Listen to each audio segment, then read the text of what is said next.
The Invisible War. You ever hear a story that sticks? One that nestles into the folds of your mind, refusing to leave.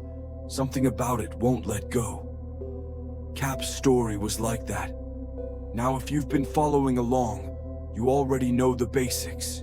The Ukrainian paratroopers in 2015, the ambush near Ilovaisk, the thermobaric blast that turned one BTR into a crematorium on wheels.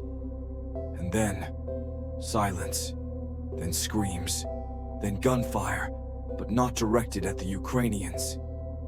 8 Russian recon soldiers, professionals trained for war, found dead in their own positions. Not by artillery, not by airstrike, not even by Ukrainian bullets. They killed each other. And nobody knows why. That was the end of Cap's story. Or so I thought. But 3 days after I shared it, I received another message.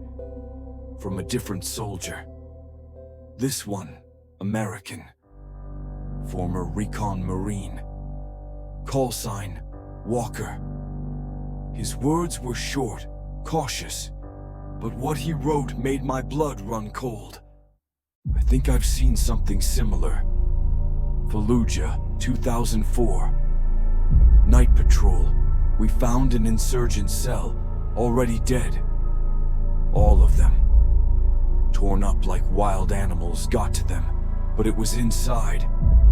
Concrete building, no breach, doors locked from the inside.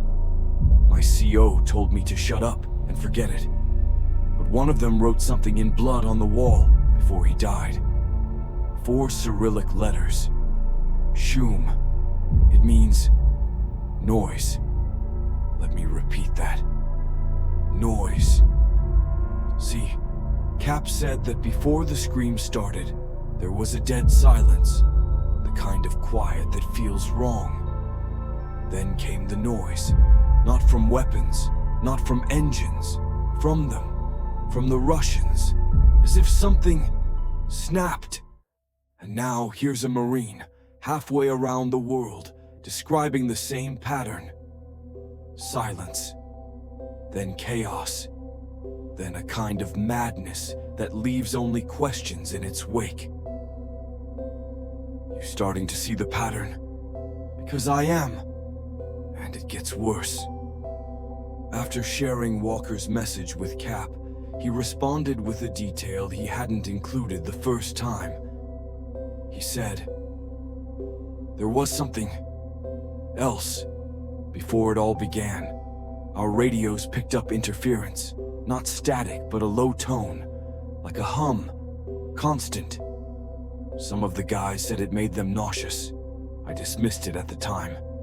But now, I wonder. Let me tell you something. I've spoken to veterans from Chechnya, from Iraq, Afghanistan, even the jungles of Colombia. And every now and then, one of them will tell you about a moment in combat when reality slips.